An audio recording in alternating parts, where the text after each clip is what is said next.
그러면은 우리 지폐 속에 어떤 과학적인 요소가 숨어 있을까요? 일단은 몇 가지만 아는 걸 말씀드리면 네. 일단 10,000원짜리 지폐 보시면 하늘에 이렇게 비춰 보시면 네. 이건 뭐 다 아는 거지만 그 공백에 세종대왕 얼굴이 또 하나 있습니다.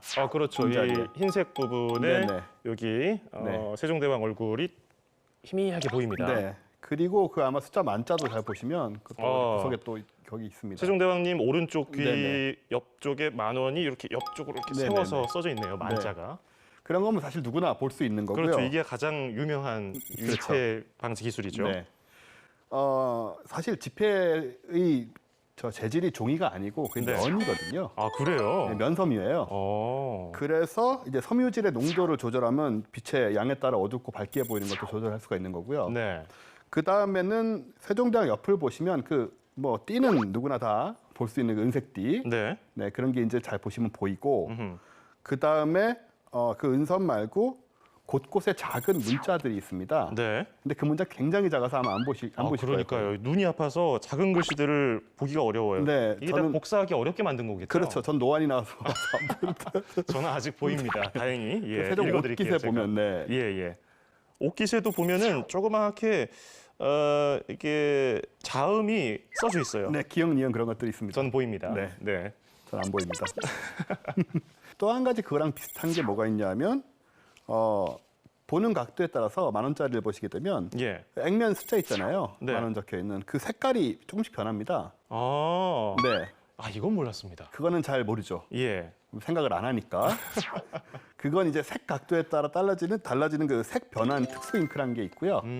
이게 광학적 원리를 상당히 사용을 한 건데 예. 이제 빛의 굴절률이 다른 물질을 함께 집어넣어요. 예. 그러면 이 잉크 표면 위에서 반사하는 빛하고 잉크 안에 집어넣은 물질이 반사된 빛이 서로 간섭을 일으켜서 보는 각도에 따라서 이제 파장대가 달라지기 때문에 색이 예. 자연스럽게 변하게 됩니다.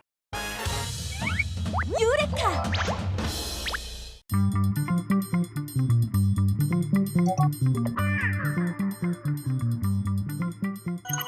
너네 이 타조알이 얼마나 단단한지 아니? 아이 뭐 단단해봤자 그렇게 단단하겠어요. 맞아요. 어차피 알인데. 이게 얼마나 단단한지 우리가 직접 실험을 해보자. 타조알 어디까지 버텨봤니?를 시작해보는 거야.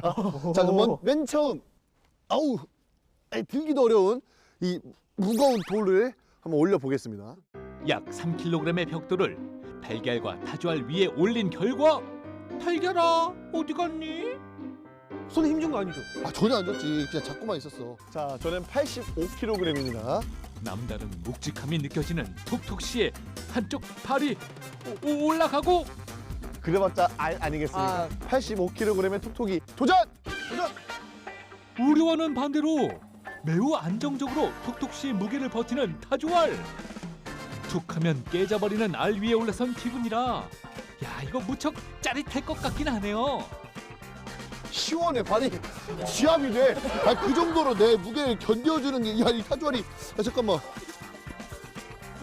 우와 안 깨졌어. 내가 보통 알은 아니라규. 알 구경하다 어느새 둥근 알 같은 해가 저물어가고 타조알의 단단함에 매료된 세 사람은 이거 키워크 알을 부셔보겠다는 일념으로 또 다른 강도 실험을 준비하고 있는데요. 무려 자동차! 땅에 고이 박힌 타조알은 승용차 한쪽 바퀴가 누르는 무게를 버틸 수 있을지. 오! 흙 속에서 어느 정도 완충 작용이 일어나긴 했지만 대단한 결과입니다. 톡톡 씨가 오늘 큰 알 먹는다고 많이 기대했는데 자동차까지 버티는 이 단단한 타조알을 깨부수는 것부터가 난관이군요.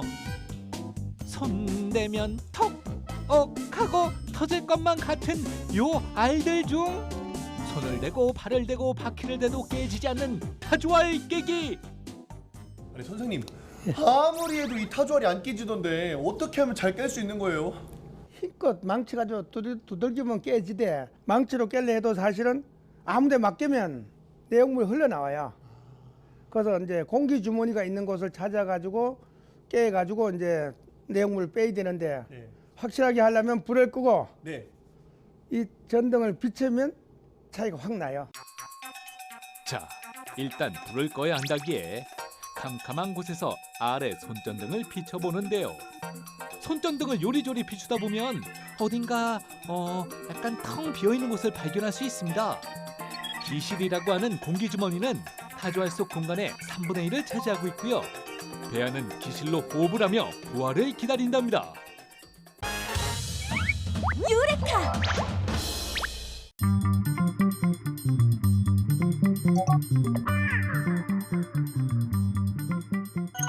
이게 우리가 여름만 되면 모기 싫어 막 그렇게 스트레스를 받고 있잖아요. 네. 그런데 정작 모기에 대해서 말해봐라 그러면 뭐 아는 사람이 별로 없습니다. 그죠? 그렇다면 각자 모기에 대해서 뭐 어느 정도를 알고 있는지 한번 말씀을 좀 해주시죠. 일단은 네. 모기가 굉장히 짜증나는 존재라는 거. 아 짜증나죠. 짜증나는 존재라는 거. 그리고 네. 이렇게 물 웅덩이 같은 거 그런 곳에서 맞아요. 생긴다는 거 정도. 네. 그리고 습하고 어두운 곳을 좋아한다? 뭐 이 정도 아닐까요? 그럼 또 제가 걸백으로서 네. 당신 한번 뽐내야겠네요. 나올 때 됐어요. 네, 네. 저와 차원이 다른 지식 수준을 또 뽐내시기 네. 위해서. 네, 일단 모기는 전 세계에 3,500여 종이 있는데요. 모기가 무려 1억 7천만 년 전 화석에서도 발견이 되고 있거든요. 네, 뭐 거의 바퀴벌레급으로 끈질긴 생명력의 대명사라고 할 수 있는데 이 모기가 물 때 모든 모기가 다 무는 게 아니에요. 그럼요. 모기가 알을 성숙시킬 때만 사람을 물거든요. 그러니까 즉 알. 암컷 모기만 피를 빨아먹는다는 거죠. 이 알에다가 영양분을 주려고. 그렇죠. 내 피를 빨아서 자기 새끼를 잘 키우는 거죠. 그 간지러운 건 어떤 이유인가요? 막 간지럽잖아요. 엄청 간지럽잖아요. 모기가 우리도 이제 맛있는 걸 먹으려면 침이 고이잖아요. 네. 근데 그런 모기도 역시 피를 빨기 위해서는 이제 타액, 침샘에 있던 침을 우리 몸속으로 집어넣습니다. 그래서 그것은 이제 여러 가지 기능을 하는데 그 중에 한 기능이 이제 혈액을 응고하지 않도록 하는 그런 성분이 들어 있습니다. 그래서 아무튼 그런 타액이 우리 몸속에 들어오게 되면 우리 몸은 이제 이물질에 대한 그 반응을 바로 하기 때문에 면역 반응. 얼마 지나지 않아서 이제 히스타민이라는 그런 물질이 그 상처 부위로 몰려들게 됩니다. 그렇게 되면 이제 일종의 치료 과정인데 사실은 그것 때문에 우리가 가려움증을 심하게 느끼게 되는 것이죠.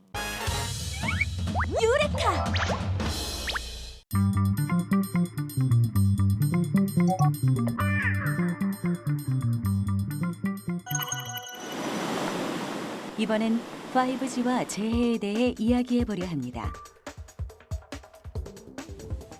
우리는 태풍, 홍수, 지진, 하일 등 인간의 힘으로 어찌할 수 없는 자연재해로 피해를 입습니다. 또한 예상치 못한 장소에서 상해를 입을 수 있고 조난사고를 당해 구조를 기다려야 하는 등 언제 어디서나 위급 상황이 발생할 수 있는데요. 각종 재난으로부터 인명 피해를 줄이는 방법, 환자의 생사를 결정짓는 최소한의 시간 내에 구조를 하고 치료하는 것인데요. 5G로 인한 각 분야의 융합으로 빠르고 안전한 구조가 이루어질 수 있습니다. 조난자 구조는 조난자를 발견하고 조난자의 위치로 긴급 구조대를 투입하여 응급 조치 후 병원까지 안전하게 이송하는 일련의 과정이라고 볼 수 있습니다. 이러한 과정에 있어서 상황 발생 초기에 조난자의 위치를 빨리 찾는 것이 상황 대응에 있어 가장 중요한 요소입니다. 진화된 네트워크 인프라와 ICT 기술력을 결합하여 개발한 재난안전 플랫폼을 활용하면 재난 상황에서 조난자의 위치를 빠르게 발견하고 안전하게 구조하는 것이 가능하겠습니다. 5G 시대의 구조 현장을 재현해 보겠습니다. 사람의 발길이 닿지 않는 곳에서 부상을 당한 한 남성. 상공을 누비는 비행체가 휴대폰 신호를 기반으로 조난자의 위치를 파악합니다. 조난자 탐색 반경이 좁혀지면 드론이 출동해 상세의 위치를 파악하고 드론이 전송한 위치를 로봇이 받아 지상의 조난자를 찾아냅니다. 조난자를 발견한 로봇은 구호 물품을 전달하고 조난자의 위치를 구조센터에 알리는데요. 뒤이어 도착한 구급대원은 AR 글래스를 착용해 의료진에게 환자의 상태를 전달합니다. 고화질의 영상을 지연 없이 실시간으로 전달받은 의료진은 환자의 상태를 파악하고 정확한 응급 조치를 도울 수 있습니다. 5G 기반의 재난안전 플랫폼을 통해 4K UHD급 고화질 영상 데이터를 지연 없이 실시간으로 전송이 가능하기 때문에 현장 상황을 생생하게 공유가 가능하고 수미리세컨드 수준의 지연 시간을 요구하는 실시간 원격 제어와 원격 진료가 가능해지기 때문에 긴급한 재난 상황에서도 중요도가 높은 다양한 임무 수행이 가능해질 것으로 보여집니다. 유레카!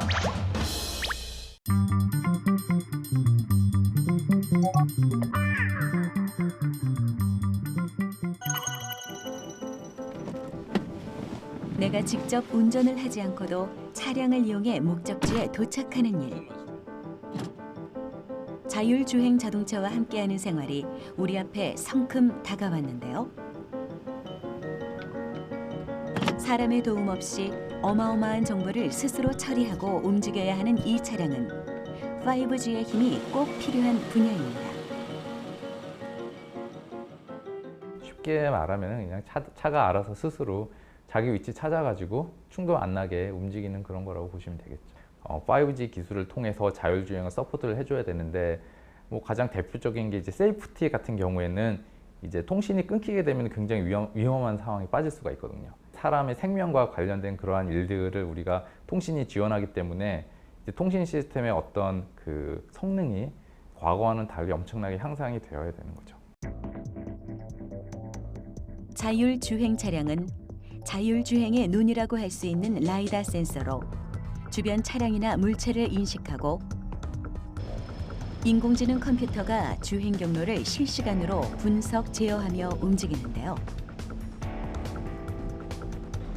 만약 주변을 인식할 수 있는 정보가 부족해 기기 제어가 늦어진다면 자칫 사고로 이어질 수 있습니다. 때문에 주행에 필요한 모든 기기들을 연결해 정보를 주고받을 수 있는 V2X 기술이 자율주행의 핵심 기술로 떠오르고 있습니다. V2X는 Vehicle to Everything을 의미합니다. 자동차가 자율주행을 하기 위해 도로에 있는 차량, 교통 인프라 등 다양한 요소가 소통하는 기술을 뜻하는데요. 통신망에 수많은 기기가 연결돼 서로 소통하고 그들이 전해주는 대용량의 데이터를 처리하기 위해선 그만큼 빠르고 많은 기기의 연결이 가능한 5G가 효과적이죠. 예를 들어서 그 차량이 자율주행을 한다는 거는 그 주변 차량들 간에 서로 부딪히지도 않고 그리고 안전거리를 유지하면서 그렇게 주행을 하는 거잖아요. 그렇게 하기 위해서 가장 필요한 게 그런 거리라든가 아니면 그 차량 간의 속도 차이 이런 것들에 대해서 빠른 그런 판단을 내릴 수 있어야 되는데 기존의 그런 통신보다 그 전파 전송 속도가 아주 빨라지거든요. 자율주행 차에서는 그런 기능들이 가장 크게 각광받고 사용될 것이라고 생각됩니다. 유레카!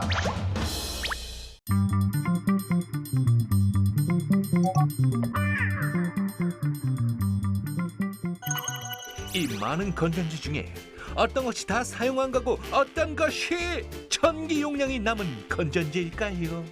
얘들아, 이 건전지 두 개 중에 형이 하나는 에너지가 많은 거고 하나는 없는 건데 구별을 해볼게. 오, 어떻게? 잘 봐.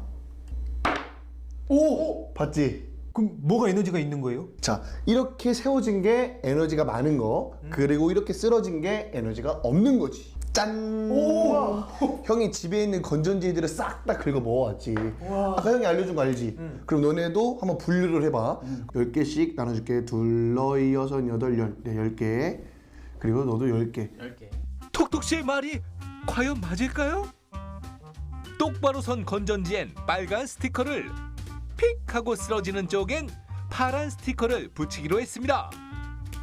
오호라, 거참 그 신기하네요. 어떻게 잘 나눠봤어? 당연하죠. 그럼 너네가 잘 나눴는지 측정을 한번 해보자. 짠! 오! 파란색 스티커가 작은 거지. 작은 거. 전력량이 작은 거. 철두철미한 톡톡씨. 두 동생이 선별한 건전지의 전력 양을 일일이 측정해 보는데요. 오호! 정말 이 방법 굿이라고 생각해요. 유레카!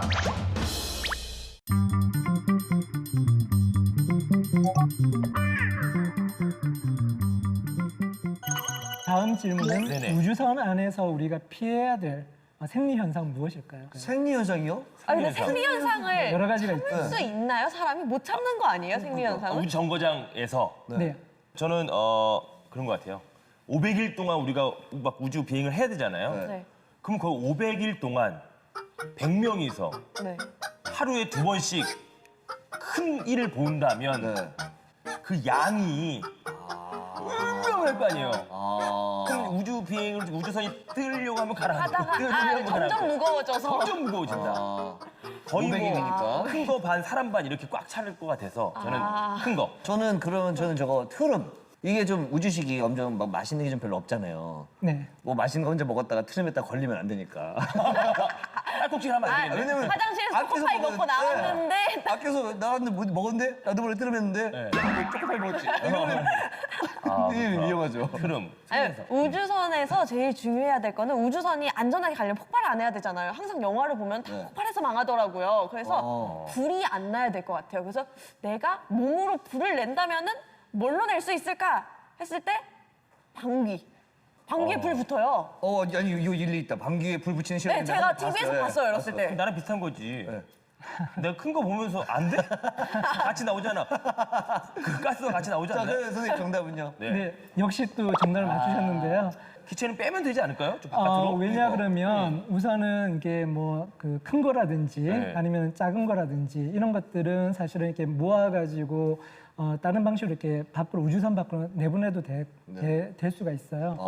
근데 이제 방귀는 아까 말씀하신 것처럼 사실은 이렇게 폭발성 어떤 그 기체가 되는데 그것을 우리가 이렇게 통제를 하지 않고 몰래 여기서 막 뭐 빵구를 싸고 다니면 그것이 여기저기 이제 떠다니다가 같이 만나서 사고가 일어나요. 그게 이렇게 뭉쳐가지고 어떤 인화성 물질에 의해서 이렇게 터지면 안 되겠죠. 근데 실제로 나갔을 때 우주 그 비행사들이 방귀를 다 참을 수는 없는 거죠. 참을 지금은 수는 어떻게 없으니까. 하고 있어요? 화장실 있죠. 네. 화장실에 들어가서 한정된 공간 안에서 소화를 해야 되죠. 근데 우리 지구에서는 사실은 뭐 몰래 해놓고도 안 했다 그러고. 아니, 뭐 짚다가 갑자기 다 하잖아요.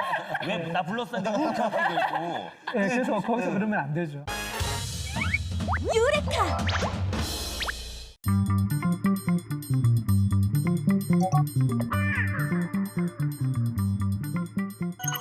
네, 우선 자세한 이야기를 나누기 전에 법 곤충학이 뭔가요?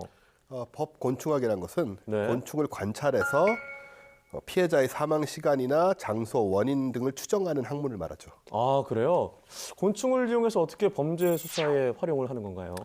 우선 시신에 모여드는 생물 중에 85%가 곤충이거든요. 아. 시신 부패하는 냄새를 맡고 찾아오는 건데 네. 곤충으로 사망 시간을 추정하는 방법에는 두 가지 원리가 있어요. 네. 하나는 이 부패 단계별로 시신이 변하게 되거든요. 같은 장소에서 시간 흐름에 따라 서식하는 생물군이 변하는 현상을 천이 현상이라고 하는데 네. 이 시신도 사실 하나의 작은 생태계를 이룹니다. 그래서 부패 단계에 따라 환경이 달라져서 찾아오는 곤충이 바뀌게 되죠. 그 곤충을 이제 관찰을 하는 건데요. 네. 제가 퀴즈를 하나 드릴까요? 막간 퀴즈인가요? 네네. 네. 다음 중 가장 먼저 찾아오는 벌레는 무슨 벌레일까요? 복이 있는 거죠. 있죠. 네. 1번 모기, 2번 진드기, 3번 개미, 4번 파리. 파리. 저 느낌이 약간 4번 파리 맞습니까? 네, 맞습니다. 네, 약간 느낌이 그랬습니다. 그렇죠. 되게 파리가 떠오르죠, 이런 네. 상황에서는. 그중에도 검정파리라는 파리인데요. 네. 보통 시체가 생기자마자 몇 분 안에 찾아옵니다. 1시간 안에 네. 찾아오고 1시간에서 1시간 반이면 이제 알을 낳고요. 금방 낳는 굉장히 금방 낳습니다. 알 낳는 시간을 계산해서 이제 사망 시간을 추정할 수 있죠. 네. 그런 다음에는 파리류 이후에 이제 딱정벌레라든가 송장벌레라든가 그리고 시간이 좀 많이 지나고 부패가 좀 많이 진행되고 나면 이제 진드기, 개미, 심지어 말벌도 찾아오는. 그 다음에는 시신에 산란해서 자란 파리 유충의 성장 단계를 보는 방법이 있죠. 네. 파리 성충이 이제 알을 낳고 그 알이 이제 구더기가 되죠. 네. 그다음 구더기가 번데기를 거쳐서 다시 파리 성충이 되는데 그 사이클을 말씀하시는 그렇죠. 거군요. 이 시간을 측정해서 이제 사망 날짜와 시간을 추측을 할 수가 있죠. 네. 보통 환경에 따라 다르지만 열흘에서 14일 정도면 구더기가 이제 1령, 2령, 3령 지나서 성충까지 도달을 합니다. 그래서 이걸 통해서 이제 추측을 할 수가 있는 거죠. 파리의 성장 단계에 따라서 어떻게 사망 시점을 유추할 수 있겠네요. 그렇죠. 유레카!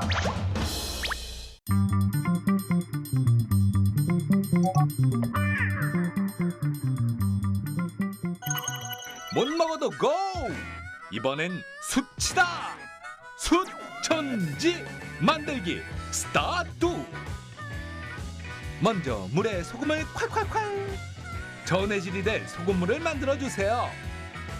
그 다음 숯의 한쪽 끝을 조금 남기고 종이 타월로 덜덜덜 말아준 후 소금물을 톡톡톡 발라줍니다. 종이 타월로 감싼 부분을 알루미늄 포일로 또 한 번 감싸주는데요. 이때 타월로 감싸지 않은 숯이 알루미늄 호일에 닿지 않아야 합니다. 벌써 전기가 온다고? 이게 뭐 전기 뱀장어야 뭐야? 숯 전지 한 개로는 발광 다이오드 켜기 실패. 1+1은 오케이 성공. 여기까지가 끝이 아니죠. 저기요, 여기요, 숯 리필요. 하나, 둘, 셋, 넷, 다섯, 여섯. 총 14개의 숯 선수들이 줄을 섰습니다.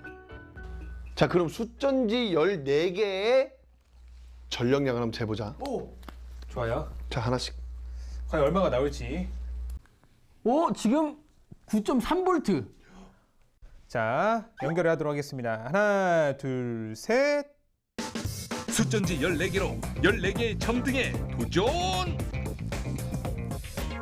비록 빛이 희미하긴 하지만 턱걸이 수준의 성공을 자축하면서 자, 그렇다면 숯전지의 비밀은 어디에 숨어 있을까요? 바로 알루미늄 포일이 전자를 만드는 물질 중 하나인데요. 소금물을 적신 키친타월에 알루미늄 포일을 감싸주면 소금물의 이온이 알루미늄 포일로 전달이 됩니다.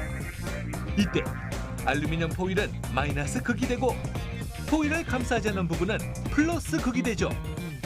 알루미늄 포일이 소금물에 녹아 발생된 전자가 플러스 극인 수치로 이동하며 전류, 즉 전기가 통하게 되는 것입니다. 유레카!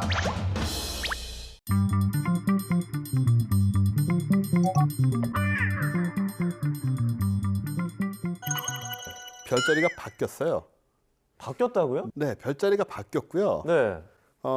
영국의 BBC에서 지금 오앵커님처럼 86%의 사람들이 자신의 별자리를 잘못 알고 있을 가능성이 있다는 보도도 했어요. 그럼 저도 그 86% 안에 들어가는 건가요? 그렇습니다. 그럼 제가 계자리가 아니면 뭐예요? 지금 여기 보시면 이게 지금 우리가 알고 있는 익숙한 별자리거든요. 네, 여기 보면은 저 계자리 맞는 것 같은데요. 그렇죠. 네. 근데 이제 이게 바뀝니다. 이렇게. 네. 이게 이제 새롭게 바뀐 별자리예요. 뭔가 바뀌었네요. 바뀌었죠. 뭔가 날짜도 바뀐 것 같고 개수도 바뀐 것 같고 이게 왜 바뀌게 된 거죠?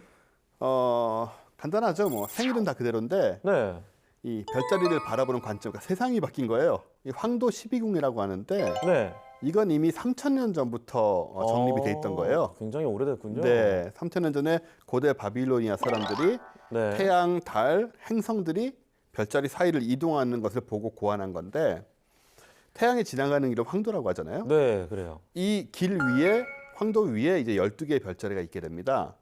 그래서 이 황도를 이제 1년이 12달이니까 춘분점을 기준으로 해서 하늘을 360도를 12개로 피자 자르듯이 등분해가지고 만든 게 황도 12궁이란 거고 이 각 구간에 이제 황도에 있는 별자리들이 있거든요. 그 별자리들의 이름을 차용해서 지금까지 이어져 오고 있는데 거기에 우리 생일을 맞춰서 그 별자리가 상징하는 발을 또 우리가 우리 생일하고 연결을 시켜 왔던 거죠. 자, 그럼 이제 별자리가 해당 일자에 뭐 생일을 맞춰보라고 생긴 게 아니라 그냥 그대로 태양을 지나는 길 위에 있는 별자리가 그렇게 된 것이다. 그렇죠. 뭐 이런 말씀이신 거죠? 그렇습니다. 그럼 이 근데 별자리에 왜 변화가 생긴 거죠? 미국의 천문학자 쿵클 박사가 한 말이 있습니다. 한번 들어볼까요? 네. But over the thousands of 오. years since then, the orientation 축이 has 변했다. changed like 이게 that. 무슨 말일까요? And now the sun 이게 is 바로 in a 지구의 different 세차 운동을 말하는 건데요. on 네. that same day. 세차 운동이라는 거는 달과 태양의 인력 때문에 지구의 자전축이 조금씩 이제 이동하는 현상을 네. 말하는 거예요. 지구의 자전축이 23.5도 기울어져 있거든요, 원래. 근데 오랜 시간이 지나면서 이제 기준점이 조금씩 인력 때문에 변하면서 달라지게 됩니다. 그 때문에 별자리의 좌표가 네. 또 변하게 되고요, 그거에 따라서. 그래서 이제 수천 년이 지난 지금 새 기준을 적용을 하면 현재의 별자리는 3,000년 전에 비해서 한 달 정도 차이가 나게 돼요. 아, 그런가요?